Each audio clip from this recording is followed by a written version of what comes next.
अस्सलाम वालेकुम नाज़रीन, आज के प्रोग्राम में खुशामदीद और मैं हूं आपके साथ मरियम खुर्शीद। नाज़रीन, आज के प्रोग्राम में हम बात करेंगे कि जो बजट 2026-27 आ रहा है उस पर बात करेंगे और जो बजट का इम्पैक्ट होने वाला है हमारी सोसाइटी पे और ओवरऑल इकोनॉमी पे और गरीब आवाम के लिए इस बजट में क्या है, इस तमाम चीज़ों पर बात करने के लिए हमें ज्वाइन किया है पाकिस्तान के मुमताज़ माहिर कानून और सुप्रीम कोर्ट के सीनियर एडवोकेट हैं। उसके साथ साथ टैक्स पॉलिसी के मारूफ जो हैं दानिश्वर हैं और टैक्स के पाकिस्तान के जो टैक्स का निज़ाम है उस पर जो है वो अपनी गहरी तहकीक रखते हैं। हमें ज्वाइन किया है इकरामुल हक साहब ने। अस्सलाम वालेकुम इकरामुल हक साहब, बहुत शुक्रिया सबसे पहले आपके टाइम का। मुझे ये बताएं कि जो बजट आ रहा है 2026-27 एक्सपेक्टेड है। पहले तो इन्होंने 5 को कहा था, उसके बाद 10 तारीख जो है वो फाइनल हुई। अब जो है डेट चेंज होती जा रही हैं। इस बजट को किस तरह देखते हैं और क्या मामलात चल रहे हैं, क्या इश्यूज आ रहे हैं कि बजट की डेट जो है वो डिले पे डिले हो रही है? जी, बहुत शुक्रिया। मेरा ख़्याल है कि बहुत से तो इख्तिलाफ़ात पार्टियों के दरमियान थे और ज़ाहिर है कि उनसे तवज्जो लिए बगैर, उनकी इजाज़त दिए बगैर मुश्किल था कि ये जी। हुकूमत जो है वो बजट पास करवा पाती। और हुँ। कुछ आईएमएफ की तरफ जो चीज़ें भेजी गई हैं इजाज़तनामे की शक्ल में कि हम कुछ रिलीफ़ देना चाहते हैं, उनका भी जवाब अभी तक ना आ पाया था। तो ये पहली दफ़ा हुआ है कि बहुत ज़्यादा हमने देखा है, कन्फ्यूजन भी है और कोई एक समत भी नज़र नहीं आ रही कि कहाँ से क्या चीज़ जो है वो दरअसल एमिनेट कर रही है। कभी हुँ। प्राइम मिनिस्टर ऑफिस से कोई चीज़ होती है, कभी फाइनेंस मिनिस्टर के ऑफिस से, और कभी हम देख रहे हैं कि किसी और पार्टी ऑफिस से भी ये बात आती है। और अब तो कुछ मैंने देखा कि खैबर पख्तूनख्वा के जो एडवाइज़र हैं उनके फाइनेंस पे, उनकी तरफ से भी बहुत से तहफ़्फ़ुज़ात, बल्कि ओपन जो उन्होंने बयानात दिए हैं प्रेस में, तो उससे ये लग रहा है कि बहुत मुश्किल वक़्त है। एक तरफ आईएमएफ का दबाव है, एक तरफ आपको पता है खित्ते में जो मिडल ईस्ट में कशीदगी है उसका असर हमारे बहुत ज़्यादा इकॉनमी पे हुआ है, क्योंकि तेल के हम सबसे बड़े इम्पोर्टर हैं। अपनी इकॉनमी के अंदर $20 बिलियन के तो सिर्फ़ हम ख़ाम तेल ही लगवाते हैं ताकि बिजली पैदा कर सकें। तो इस लिहाज जी। से देखा जाए तो ये बजट लग नहीं रहा कि किसी बेहतरी की तरफ जाएगा, क्योंकि पाकिस्तान का असल मसला तो ग्रोथ है। अगर ग्रोथ हो और कारोबार वाले लोगों को इजाज़त दी जाए कि वो हुँ। कारोबार शुरू करें, तो टैक्स तो खुद ही बढ़ जाएगा। मगर यहाँ बिल्कुल उल्टा हो रहा है कि टैक्स बढ़ाने की कोशिश पहले की जा रही है और जी। मईशत जो डूबती चली जा रही है, और उसमें ख़ास तौर पर जो इन्वेस्टमेंट है और जो उसमें इस वक़्त लोगों की प्रॉफ़िटेबिलिटी है, वो कम से कम होती जा रही है। दूसरी तरफ ये पेट्रोलियम लेवी को तहाशा बढ़ाने से इन्फ्लेशन एकदम से ना सिर्फ बहुत ऊपर गई है, बल्कि अब तो बहुत से लोगों का गुज़ारा भी मुश्किल हो गया, क्योंकि जब पाकिस्तान में तेल की कीमतें बढ़ती हैं, तो हर चीज़ की कीमत बढ़ा देते और उसमें कहीं जस्टिफिकेशन होती, कहीं नहीं होती। मगर ये तो हमें पता है कि हर आदमी कहता है जी तेल की कीमत बढ़ी है तो मैं भी अपनी प्रोडक्ट्स की और अपनी सर्विसेज की कीमत ज़्यादा करूँगा। तो इस हालात जी। में हम देखें तो ये होना तो ये चाहिए था कि पहले से अच्छी तैयारी होती। और उसका आपको पता ही है कि जब ऐसे हालात हों, एक्सटर्नल और इंटरनल शॉक्स का पहले से हुकूमतें बंदोबस्त करके रखती है। ये तो नहीं होता कि जब एकदम शॉक आए तो फिर आप प्लानिंग करने चल पड़े। तो इससे लगता है कोई डीप थिंकिंग कहीं नहीं है, बल्कि फायर फाइटिंग का सा माहौल है, और हुँ। जो कि अच्छी बात नहीं है। सही। जो इकराम साहब, जो हुकूमत है वो ये दावा कर रही है कि ये जो बजट है इस्तेहकाम का बजट है। आपके नज़दीक ये वाकई मुआशी इस्तेहकाम का बजट है या सिर्फ जो है आईएमएफ की शराइत पूरी करने का जो बजट है जो पेश किया जा रहा है और डे बाय डे इसकी जो तारीख है वो आगे से आगे लेके जाई जा रही है? क्या किस तरह देखते हैं आप इसको? देखिए, कंसोलिडेशन या इस्तेहकाम तो हम देख रहे हैं कि पिछले साल से उसका ज़िक्र हुआ कि अब हमारे नंबर्स दुरुस्त हो गए हैं। मगर एक ही एक्सटर्नल थोड़ा-सा भी झटका आया तो आपने देखा कि फिर हमारा जो था ट्रेड डेफ़िसिट वो बहुत बढ़ गया, बल्कि $60 बिलियन पर हमारी इम्पोर्ट पहुँच गई। जब आप बहुत ज़्यादा मनी बोरो करते हैं तो ज़ाहिर है जी। नोट प्रिंट होते हैं, वो मार्केट में आते हैं, डिमांड जो है वो फिर बढ़ जाती है। तो गवर्नमेंट का असल मसला ये है कि वो आप 1 हफ्ते में 84 बिलियन का लोन लेना ये ज़ाहिर करता है कि अगरचे वो कुछ भी कहते रहें, मगर अगर हम थोड़ी-सी तवज्जो भी रखें तो वो अपने मामलात चलाने के लिए ज़्यादा से ज़्यादा मनी बोरो कर रहे हैं। और जब ये स्टेट बैंक ज़ाहिर है कि एक डिमांड क्रिएट करता है, मनी प्रिंट करता है, फिर बैंक जो गवर्नमेंट के सिक्योरिटीज़ बाय करते हैं, तो ये बहुत बड़ा मसला है जिस पे कम बात होती है कि क्या बिला वजह हम अपने अखराजात बढ़ाते चले जाएँगे और उसको सूद से और की मद में हमें इतना पैसा देना पड़ेगा, तो कर्ज़ा कहाँ तक और कब तक? ये बात जी। वो नहीं करते हैं। आपने देखा कि कभी भी डेट मैनेजमेंट की बात, हालाँकि एक मिनिस्ट्री ऑफ फाइनेंस में डेट मैनेजमेंट ऑफिस भी खोल रखा है, मगर जो असल मसला है उसकी, और यही हमारी इन्फ्लेशन की वजह भी है, हमारी तरक्की ना करने की वजह भी है, क्योंकि ज़ाहिर है जब चीज़ों की कीमतें बढ़ जाएँगी, बिजली हम उसमें कई तरह के सरचार्जेज़, टैक्सेस लगा देंगे, अगरचे उसकी प्रोडक्शन कॉस्ट कम भी हो, तो फिर कैसे ना तो लोगों की ज़िंदगी बेहतर होगी और ना ही इंडस्ट्री चल पाएगी। उनके लिए तो हुँ। ये एक बुनियादी ज़रूरत है। चले घरों में भी लोग बड़े बेज़ार होते हैं, मगर अगर हम प्रोडक्शन ही नहीं कर पाएँगे, तो हम कोशिश करते रहे हैं कि प्रोडक्टिव सेक्टर को तबाह करें और जो इनफॉर्मल इकोनॉमी है उसको बढ़ने दें। अब इनफॉर्मल इकोनॉमी तो खास वेस्टेड इंटरेस्ट का ही फ़ायदा है, कुछ कंट्री का या अवाम का तो कुछ फ़ायदा नहीं है। मगर आप देखें जी। कि 1% आपने कह दिया ट्रेडर्स के लिए बजट से पहले, तो क्या आप एक एमनेस्टी देना चाहते थे और पता था कि ये बजट में नहीं दी जा सकती, और हुँ। आपने कह दिया कि चलिए हम कोई आपसे बात नहीं पूछेंगे, आप कैश में भी ना काम करेंगे, नहीं पूछेंगे आपसे कोई डिजिटल, ज़ोर तो डिजिटल पर था और बात खत्म हुई 1% की जी। टर्नओवर पर। 1% टर्नओवर तो सेल टैक्स होता है, 1% टर्नओवर कौन-सा इनकम टैक्स होता है, और वो हम पे और आप पे पास ऑन कर देंगे। और इकराम साहब 10 से 20 करोड़ रुपए जो है सालाना कमाने वाला जो ताजिर है, ये तो बताएँ कि वो गरीब है जिस पे आपने 1% 25,000 फिक्स टैक्स लगा दिया? जी, बिल्कुल, दोनों तरफ ज़्यादती है, उसमें सबसे छोटा दुकानदार तो मारा जाएगा, मगर जो इनफ़ॉर्मल काम कर रहा है, इसकी आड़ में बच जाएगा, और वो अपने एक नाम से थोड़ी काम करेगा, वो कोई 15-20 किस्म की रिटर्नें 200-200 मिलियन की डाल देगा, तो इनको तो जो बिजली पे टैक्स आता है, सेल टैक्स, वहीं से अपनी बेस नहीं बना सकते, तो यहाँ टर्नओवर क्या डिटरमिन करेंगे? देखिए, ये बहुत ज़्यादती की बात है कि इनको पता है कि हमारे पास जो इस वक़्त कमर्शियल कनेक्शंस हैं, वो 6 मिलियन से हुँ। कुछ थोड़े से ज़्यादा हैं। उसमें चलिए आप चैरिटेबल वाले इदारों के निकाल दीजिए, हम रफ़ली कोई 4 मिलियन की बात भी कर लें, तो ये ओपन आप इतराफ़ कर रहे हैं कि ये 4 मिलियन चूँकि रिटर्न टैक्स तो दे रहे हैं बिजली के बिल के हुँ। साथ, और वो बिल्कुल। 40,000 तक जो टैक्स है वो वापस भी नहीं होता, और सेल टैक्स भी दे रहे हैं, तो आपको ये नहीं पता चलता कि इसमें से अगर कोई रिटर्न फाइल नहीं कर रहा तो हम उससे कैसे रिटर्न लेंगे, बल्कि उल्टा आप उसको ये कह रहे हैं तुम एक्टिव टैक्स पे लिस्ट पे मत आओ, मुझे थोड़ा टैक्स ज़्यादा दे दिया करो।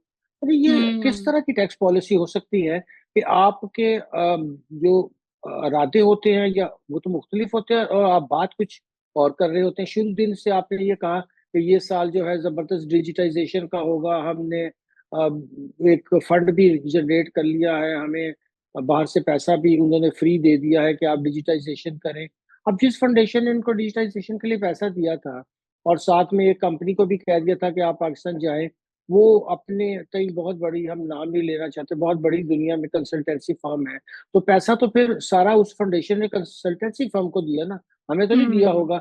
मगर उन्होंने बिल्कुल। कोई रिपोर्ट जारी नहीं की, उन्होंने कुछ नहीं किया। अब ये यकदम इतराफ़ फरमा रहे हैं कि जी, हम बहुत माज़रत ख़्वाह हैं कि ये 4 मिलियन जो हैं, ये हमें रिटर्न नहीं देते, बस एक कागज़ ही दे दिया करें, रिटर्न चले ना दें। हुँ।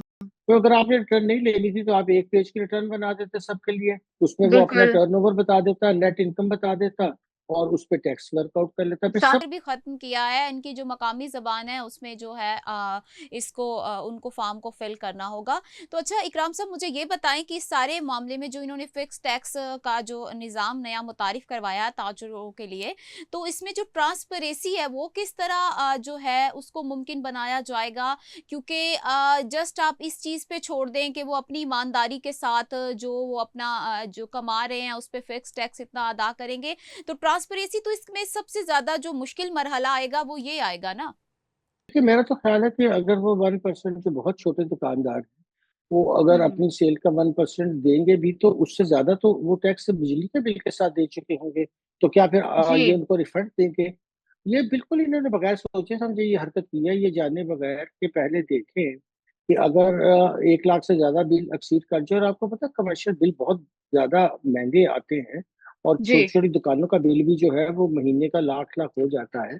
तो उसके ऊपर बिल्कुल। 10% टैक्स आपने काट लिया, तो इस लिहाज से हम्म। तो आपने उससे बेशुमार टैक्स ले चुके हैं। अब ये बात एक्नॉलेज नहीं कर रहे कि हम विद होल्डिंग टैक्स के जरिए तो ऑलरेडी ही छोटे दुकानदारों से जहां टैक्स नहीं बनता उससे भी टैक्स ले रहे हैं।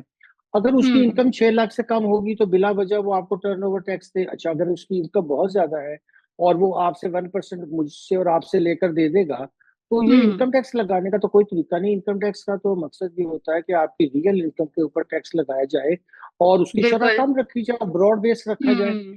तो ये इनकी पॉलिसी ही में कोई किसी किस्म की कंसिस्टेंसी नहीं है। बिल्कुल बिल्कुल ये डबल पॉलिसी है कि जो तनख्वाहदार तबका है उस पर मुसलसल आप वो ज़्यादा टैक्स लगा रहे हैं और वो दे भी रहा है। फिर ताजरों में बड़े ताजर 10-20 करोड़ रुपए सालाना कमाने वाले आप उसको भी इंक्लूड कर रहे हैं उन ताजरों में, और उन पे जो है फिक्स टैक्स लगाया जा रहा है। तो क्या ये सरासर नाइंसाफ़ी नहीं है? जी बिल्कुल, कल को ये सैलरी वालों से भी कह दें कि भाई देखिए हम आपकी तनख्वाह पे तो हुँ। टैक्स नहीं लगा रहे, आप भी ऐसा किया करें कि हमें 1% टैक्स दे दिया करें पूरी तनख्वाह का। तो फिर एक जैसा सलूक होना चाहिए ना। अगर मैं बिल्कुल। मिसाल के तौर पर 20 करोड़ सैलरी ले रहा हूँ, चलिए हम बराबर ही कर लेते हैं इनके, तो मैं तो उसके ऊपर दूंगा 50% टैक्स और वो देगा एक हुँ। परसेंट टैक्स, और वो भी खुद नहीं देगा, वो कस्टमर से लेकर दे देगा ना। जाहिर है जिसको टर्नओवर में पता हो कि मेरे टर्नओवर का 1% टैक्स है, तो वो साथ ही लोगों को इतनी कीमत लगा लेगा, तो उसको तो हुँ। कोई टैक्स ना पड़ा ना। तो ये तो आपने सेल टैक्स ही इकट्ठा किए। सेल टैक्स जी। आप वैसे बिजली के बिल पर भी उससे ले रहे थे। अब ये अंदाजा हुँ। लगा लीजिए कि इतने दिनों की बातचीत, मिनिस्ट्री ऑफ फाइनेंस में एक नया टैक्स ऑफिस, एक नया टैक्स यूनिट, और उसके जो हेड हैं वो एक इलेक्टेड आदमी है, और उनको टैक्स पॉलिसी के बारे में अगर उनके ये ख्यालात हैं, तो फिर आप देख लीजिए कि मेरे हिसाब से तो हम तो ये कहते हैं कि ब्यूरोक्रेट्स बहुत इनकम्पिटेंट है। यहाँ तो ये अंदाजा हो रहा है कि हमारे सियासतदान उससे भी ज्यादा इंटेलेक्चुअली जो है वो बिल्कुल फारिग है। हुँ। बिल्कुल सही कहा आपने। अच्छा इकराम साहब मुझे ये बताएँ कि जो है एफबीआर की जो साख़्त है, आपको नहीं लगता कि ये खुद टैक्स चोरी करते हैं और उसके बाद जो है फिर इस तरह की पॉलिसीज़ बनाते हैं, इस तरह की चीज़ें बनाते हैं जिसमें इनको खुद भी इससे फ़ायदा होता है?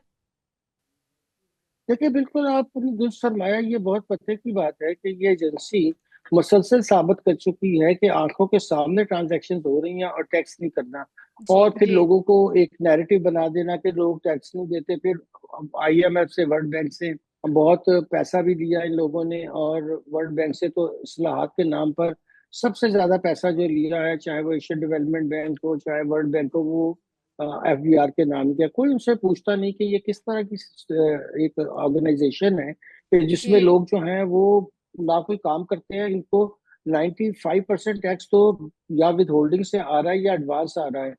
अब ये वन बिल्कुल। परसेंट कहेंगे तो जाहिर है वो भी खुद ही जमा करवा देंगे लोगों से लेकर। तो आप क्या कर रहे हैं? आपको गाड़ियां भी आपने ली थी 1100 के, हम मोहल्ले मोहल्ले जाएंगे, सड़क एक शॉप शॉप जाएंगे और वंडर्स, बस उन्होंने कहा हमें 1100 गाड़ियां दे दे, फिर देखें हम कितनी आपकी टैक्स बेस वसी करते हैं। अब कहाँ टैक्स बेस वसी हुई और कहाँ वो गाड़ियां?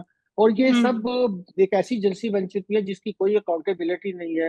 कभी कभी ऐसे अजराहे मजाक जो है वो सेनेट की स्टैंडिंग कमेटी इनको बुलाती है, और मेरा ख्याल है उसमें भी मकसद ये होता है कि इनको थोड़ा सा खींचा जाए और फिर अपने रिफंड्स दोस्तों के इशू करवा लिए जाए। अब ये ऐसा महकमा बन गया है कि जहां रिफंड हुँ। लेने के लिए आपको बड़ी बड़ी सिफारिशें चाहिए, और वो बड़ी सिफारिशों में सेनेटर्स हों, कुछ हों। यानी इन्होंने अपनी अपनी पोजीशन ऐसे बना ली है कि जैसे ये लोगों पे एहसान कर रहे हैं। रिफंड तो लोगों का राइट है, आप उसको सिफारिशों से दे रहे हैं, और कोई इस महकमे हुँ। को पूछता नहीं कि इस वक्त पाकिस्तान की इकोनॉमी तबाह करने में, लोगों की जिंदगी बर्बाद करने में जितना एफबीआर का हुँ। हाथ है, शायद ही किसी और का हो। जी, पाकिस्तान में जो लाखों लोग हैं वो लग्ज़री लाइफ़ गुज़ार रहे हैं और मगर टैक्स फाइलर नहीं है। तो क्या लगता है रियासत इन तक क्यों नहीं पहुँच पाती? क्या इश्यू आ रहा है? क्योंकि जो फाइलर है, गरीब है, वो तो टैक्स दे रहा है, तनख्वाहदार तबका भी टैक्स दे रहा है। लग्ज़री लाइफ़ गुज़ारने वाले जो हैं वो फाइलर भी, टैक्स फाइलर भी नहीं है। तो गवर्नमेंट के जो पॉलिसीज हैं उनमें क्या ऐसी चेंजिंग्स होनी चाहिए जिससे इन लोगों तक भी ये लोग भी वही टैक्स अदा करें जो एक गरीब बंदा टैक्स अदा कर रहा है। ये देखिए, बिल्कुल बहुत ही आपने ये बहुत पर्टिनेंट किस्म का सवाल उठाया है कि एक आदमी जो सैलरीड है और दरमियाने तबके से ताल्लुक रखता है और बड़ी मुश्किल से बेचारा दिन रात काम करता है अपनी बीवी बच्चों के लिए, अपने खानदान के लिए रोजी कमाता है, उसको आपने किस कदर मजबूर कर रखा है कि पहले सैलरी पे टैक्स, फिर वो सैलरी के बाद जो बच जाए टैक्स के, उससे वो जो चीजें खरीदे उस पे भी उस पे भी 18% टैक्स। टैक्स दे। बिल्कुल। और वो हर हर चीज पे टैक्स दे। और उसके मुकाबले में एक शख्स जो है वो थोड़ा सा ज्यादा टैक्स लोगों से लेकर दे दे और वो कहे कि मैं तो आपके यहाँ रजिस्टर ही नहीं होता, और आप उसको खत्म ना करें उस कैटेगरी। 2019 से हम्म। ये जो कैटेगरी है, किसी दुनिया के मुल्क में ऐसा नहीं होता कि कोई फाइलर और नॉन फाइलर हो, कोई एक्टिव टैक्स पेयर हो, कोई पैसिव टैक्स, जिसकी आमदन भी काबिले टैक्स है उसको हर हाल में अपनी टैक्स ऑब्लिगेशन पूरी करनी है। मगर यहाँ क्या तरीका बना रखा है कि आप उनको कह रहे हैं कि तुम जैसे बिजली के बिल में ले लिया, अब आप बिजली के बिल में लेके तो वो अगर दुकानदार है तो वो अपने खर्चे में डाल के उतनी चीजें महंगी कर लेगा। अगर कोई हम्म। मैन्युफैक्चरर है वो भी ऐसा ही करेगा। जो लग्जरी लाइफ गुजारने वाले लोग हैं हमें सामने नजर आता है, मगर वो एफबीआर को नजर नहीं आता कि वो कैसे इतनी लग्जरी की लाइफ गुजारे, उनको सब नजर आता है। मगर हम्म। 900 अरब रुपया उनको सिर्फ इसलिए आ जाता है कि उन्होंने ये जो अपने दिल पसंद लोग रखे हुए हैं वो लोगों से हम्म। कलेक्ट करके आगे दे देते हैं। मिसाल के तौर पे एक बंदे ने गाड़ी बुक करवाई, अब उसने तो जो सेल टैक्स दिया या इनकम टैक्स एडवांस दिया, वो जब ऑन हम्म। पे बेचेगा गाड़ी को वो मुझ पे पास ऑन कर देगा।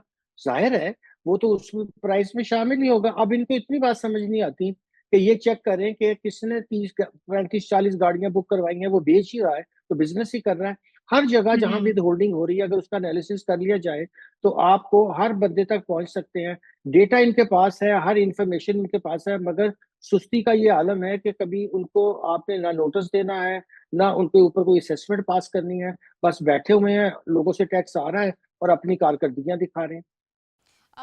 बिल्कुल। इकराम साहब, मुझे ये बताइएगा कि जो गवर्नमेंट ने इस पर भी गौर कर रही है कि इलेक्ट्रिक गाड़ियों की चूंकि डिमांड ज़्यादा बढ़ रही है और उस पे भी जो है टैक्स बढ़ाया जाएगा। आपको क्या लगता है कि जिस चीज़ की डिमांड बढ़ती है गवर्नमेंट का उस पर टैक्स को मजीद बढ़ा देना क्या इंसाफ है? ये बिल्कुल ही देखिए, ऐसे अहमकाना पॉलिसीज हैं कि आप एक दफा कहते हैं हमने इंसेंटिव दिया, जब लोग जी। वो काम कर लेते हैं, लोग गाड़ियां बना लेते हैं, लोगों की भी है कि चले जी आपको, अच्छा तो आपकी 20 बिलियन की जो अ, होती है इंपोर्ट ऑयल की, वो कम ही होगी ना अगर लोग इलेक्ट्रिक गाड़ियां यूज करेंगे। और इलेक्ट्रिसिटी हम्म। आपके पास इन एक्सेस है। अच्छा, अगर इन एक्सेस है तो आप उसको यूज करेंगे तो वो जो कैपेसिटी पेमेंट है वो भी आपकी खत्म हो जाएगी।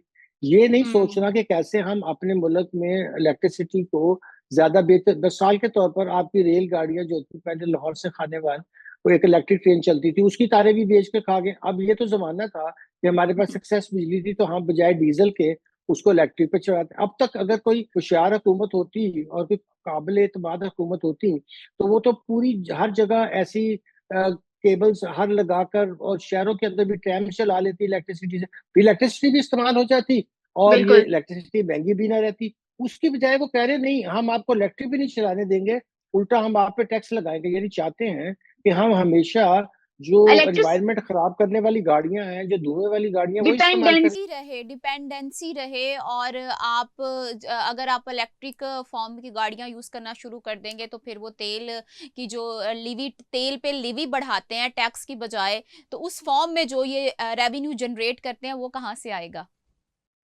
चीनों ने तो इसको एक बिल्कुल रेवेन्यू बनाने का तरीका, और ये इससे एनवायरमेंटली भी बहुत डिजास्टर है। फिर ऑयल कंपनियां सुपर डुपर प्रॉफिट बना रही हैं, उनको भी कुछ नहीं कहते हैं। और यूं लग रहा है कि रियासत जो है वो उनके लिए, ऑयल मार्केटिंग कंपनियों के लिए काम करती है, ना कि अवाम के लिए। बिल्कुल सही कहा। रियल एस्टेट सेक्टर पे भी उसके लिए भी जो है टैक्स में नरमी लाई जा रही है और जो परचेजर है उसने जो उसके लिए भी इस नसना टैक्स से जो है वो कम कर रहे हैं टैक्स की जो उसकी परसेंटेज है। इसको आप किस तरह देखते हैं, इससे क्या फायदा होगा? देखिए, परचेजर से तो वैसे भी टैक्स नहीं लेना चाहिए। जमीन बेचने पे तो उसको कुछ कैपिटल गेन हो सकता है खरीदने पे। ये पे तो पहले तो ये टैक्स ही बिल्कुल गलत लगा हुआ था। देखिए, ये कोई जी। तुक नहीं बनता। अगर आपको उसका नाम पता चाहिए, वो तो जाहिर है जो बंदा ट्रांसफर करेगा वो आपको इंफॉर्मेशन भेज दे, आप उससे कहे कि तुम मंथली स्टेटमेंट फाइल कर दो कि किसने प्रॉपर्टियां और किस मालियत की। वैसे भी वहां भी आपको पता ही है कि प्राइस कुछ होती है, आईवीआर की प्राइस कुछ है, और वो ब्लैक मनी वहां जनरेट होती रहती है। मगर पूरे सेक्टर को इस हद तक 2013 से उन्होंने मिसमैनेज किया है कि दोनों जगह टैक्स लगाकर लोगों को तंग महज किया है, सेक्टर को तबाह किया है। कंस्ट्रक्शन देखिए, पाकिस्तान की बहुत जरूरत है कि सिर्फ अगर आप घरों को ही लें, जैसे हमारी आबादी बढ़ रही है, हमें तो 12 से 15 मिलियन घर चाहिए हर साल। बजाय कि आप लोगों को अफोर्डेबल अच्छी हाउसिंग बढ़ने दें, आप मॉर्गेज का निज़ाम कायम करें जैसे दुनिया में होता है, और इसको एक इकोनॉमी चलाने के लिए एक बेहतरीन आप शोभा इसके तौर पे इस्तेमाल करें। यहाँ भी आपने देखा कि एफबीआर ने ही इसमें घुसकर इसका भी बेड़ा गर्क किया। दरअसल अब एफबीआर ऐसा स्पॉइलर बन चुका है कि जहां कहीं भी, जैसे आपने दुरुस्त फरमाया, कि जहां कहीं वो देखते हैं कि इसमें ज्यादा एक्टिविटी हो रही है, वहीं पे जाकर हैवी टैक्सेशन कर देते हैं। ना इनसे हम्म। पार्लियामेंट पूछती है, ना इनसे हुकूमत पूछती है, ना इनसे अदलिया पूछती है। अब ये अदारा बाकी सब अदारों के ऊपर एक डिस्ट्रॉयर का काम कर रहा है। मगर हैरत की बात है कि ये इतने पावरफुल बन चुके हैं कि जब कोई हुकूमत इनसे कहती है ये काम करना है, तो फौरी कहते हैं कि जी ये आईएमएफ नहीं करने दे। भाई, तुम आईएमएफ के लिए काम कर रहे हो, हम देख लेंगे, आईएमएफ से हमने बात करनी है। मगर ये आईएमएफ की मीटिंग में भी फाइनेंस मिनिस्टर के साथ चेयरमैन एफबीआर क्यों बैठे होते हैं? क्या ये उनका काम नहीं है? ये तो इलेक्टेड लोगों का काम है कि वो निगोशिएट करें, एक पॉलिसी बनाए, लॉ बनाए, और इन्हें कहें आप सिर्फ कलेक्टर हैं, आप हमारे बनाए हुए लॉ के मुताबिक एफिशिएंटली टैक्स कलेक्ट करें। Over the period of time जो इनका काम नहीं था, यानी ना लॉ बनाना इनका काम है, ना पॉलिसी बनाना, वो हमने एफबीआर को कैसे दे दी? ये तो फिर पार्लियामेंट के लोगों को सोचना चाहिए। एक तरफ तो अपने आप को हम्म। सॉवरन कहते हैं, और जहां बहुत वाइटल इशू है जिससे पूरे मुल्क के अंदर चीजों का दारोमदार है, माशी हालात का दारोमदार है, मईशत का दारोमदार है, लोगों की जिंदगियों का दारोमदार है, वो आपने ब्यूरोक्रेट्स को दी हुई है। बिल्कुल बिल्कुल सही कहा आपने। अच्छा, रियल स्टेट सेक्टर पर जो टैक्स पॉलिसी गवर्नमेंट बना रही है, जो ईरान अमेरिका इशू चल रहा है और उसके साथ यूएई भी इससे इफेक्ट हो रहा है, तो आप इसको किस तरह देखते हैं? कौन हम पाकिस्तान की इकोनॉमी के लिए कितना फायदेमंद होगा कि अगर वहां का इन्वेस्टर यहाँ पे आता है और इन्वेस्ट करता है, और उसके लिए कितना बड़ा ये मौका है, और इस टैक्स पॉलिसी में चेंजिंग से क्या इम्पैक्ट हो सकता है? देखिए, मनी तो बहुत पाकिस्तान के अंदर भी और बाहर भी अच्छे एवेन्यूज के लिए हर वक्त अवेलेबल होती है। ये जी। तभी तो यहाँ से पैसा गया होगा ना दुबई, जब वहाँ हालात अच्छे थे, और एक हम्म। उसकी परसेप्शन बनी हुई थी कि दुबई बहुत अच्छी जगह है। अब गलत या सही वो उस पर हम बहस में नहीं पढ़ना चाहते। तो हमारी परसेप्शन जो थी वो नहीं बन सकी थी ऐसी, तो जाहिर है हम मनी लूज कर रहे थे। अब वहाँ एक हालात ऐसे होने की वजह से लोग वहां से अपना कैपिटल निकाल रहे हैं। मगर पाकिस्तान बिल्कुल। के अंदर ना बिजली आती है, ना इंटरनेट सही चलते हैं, ना कोई आपका इंफ्रास्ट्रक्चर दुरुस्त है, ना कोई सोशल लाइफ अच्छी है। दुबई में तो वो देखिए इसलिए भी आते थे बाहर के लोग कि वहां उन्होंने एक माहौल जो जिस तरह की एंटरटेनमेंट होने चाहिए वो मुहैया कर रखी थी। अब हमारे यहाँ फौरी हम्म। तौर पे वो फिर आपको पता ही है कौन सी क्लास आ जाएगी, वो कहेंगे जी ये तो हरकतें सारी दुरुस्त नहीं हो रही हैं।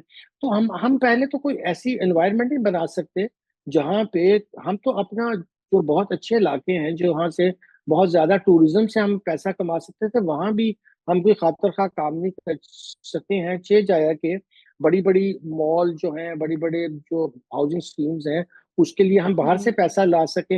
अगरचे मैं इस बात पे पूरा यकीन रखता हूँ कि पाकिस्तान का पोटेंशियल बहुत ज्यादा है, और पाकिस्तान हम्म। के अंदर डिमांड भी बहुत ज्यादा है, और लोग लेना भी चाहेंगे अच्छी, और लोग चाहेंगे भी कमर्शियल अच्छी बिल्डिंग्स और बने। मगर ये वर्टिकल जाने के लिए, उसका माहौल बनाने के लिए आपको सिटी की जो डेवलपमेंट है, जो कल्चर है, वो डेवलप करना पड़ता है। वो यहाँ कहीं है ही नहीं, और उसकी वजह से हम्म। देखिए कराची में तो लोग डरते हैं कि भाई कहीं मेरा मोबाइल। अब बाहर तो ये खबरें लगती हैं कि सिटी सेफ नहीं है। अब जहाँ कोई लॉ एंड ऑर्डर का मसला हो या इस तरह की प्रॉब्लम्स हो, वहां तो वैसे डर के मारे सरमायादार नहीं आता है, क्योंकि उसके बिल्कुल। पास और भी बहुत से एवेन्यूज हैं।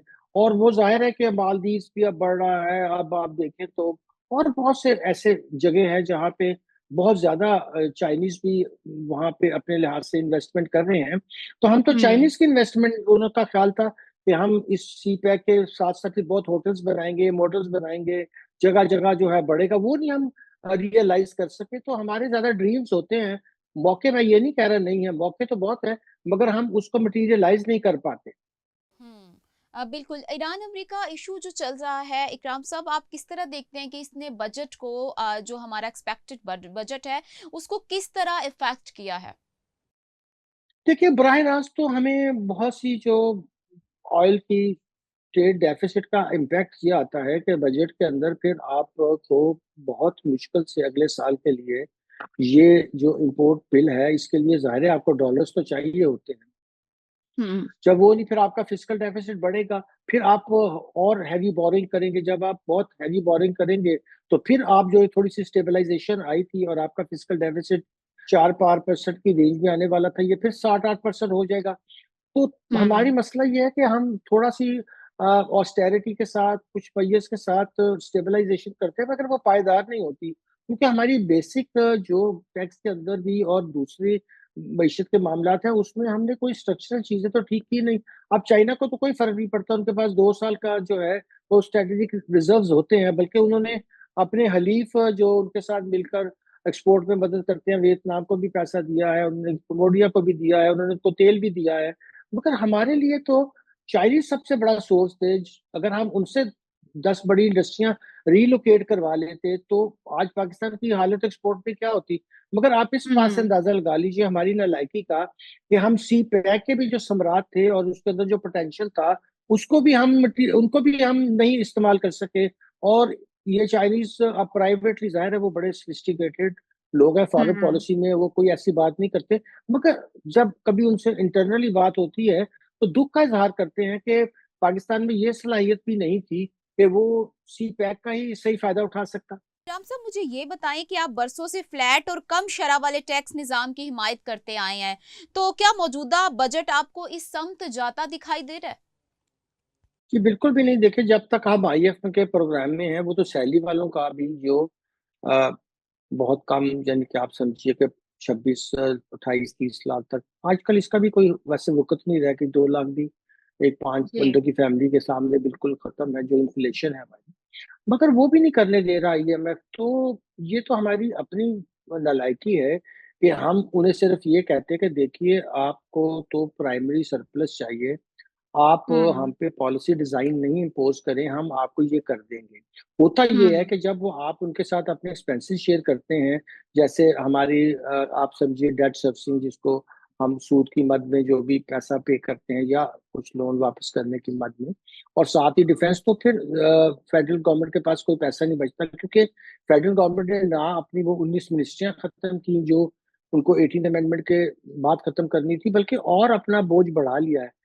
जो भी वफाक होते हैं उसमें सेंटर जो होता है वो बहुत अपने आप को स्मॉल रखता है, और सूबों पे सारी की सारी कोशिश करता है कि सूबे अपने टैक्स खुद इकट्ठे करें, अपने अखराजात खुद मीट करें, और एक दूसरे के साथ हेल्दी कंपटीशन करें।